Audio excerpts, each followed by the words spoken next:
ഈ കാളയെ നോക്കൂ, 2 കാലും 4 കൈകളുമുണ്ട് ഇതിന്. വളരെ കൗതുകത്തോടു കൂടിയാണ് ഞാൻ ഇതിനെ നോക്കി കണ്ടത്. ശിവനസമുദ്രയിൽ പോയി ഗഗൻചുക്കി വാട്ടർഫാൾസ് ഒക്കെ കണ്ട് തിരിച്ച് ഹൈവേയിലേക്ക് കയറിയ സമയത്താണ് 2 ഓട്ടോറിക്ഷയിലായിട്ട് നാട് ചുറ്റുന്ന ഈ കുടുംബത്തെ കണ്ടത്. മഹാരാഷ്ട്രയിൽ നിന്ന് മൈസൂർ കാണാൻ വന്ന ഫാമിലിയാണ്.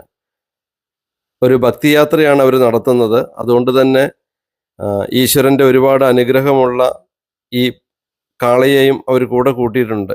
അതിൻ്റെ പ്രത്യേകതകൾ ഒത്തിരി എന്നോട് പറഞ്ഞു. എടുത്തു പറയേണ്ട ഒരു പ്രത്യേകത 2 കാലും 4 കൈകളുമാണ്. എനിക്ക് വളരെ രസകരമായി തോന്നി. 2 ഓട്ടോറിക്ഷയിലാണ് ഈ കുടുംബം പോകുന്നത്. അതിലാണ് ഭക്ഷണം ഉണ്ടാക്കുന്നതും കിടക്കുന്നതും യാത്ര ചെയ്യുന്നതും എല്ലാം അതിൽ. അതോടൊപ്പം തന്നെ ആ കാളക്കുട്ടിയെയും അവർ കൂടെ കൂട്ടിയിട്ടുണ്ട്.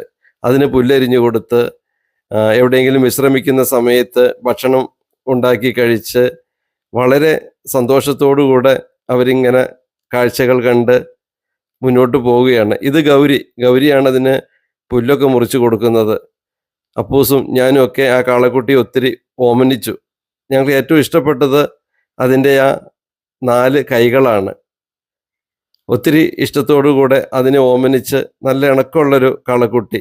അവരോടൊക്കെ വർത്തമാനം പറഞ്ഞ് ഞങ്ങൾ തിരിച്ച് വയനാട്ടിലേക്ക് പോകുന്നു.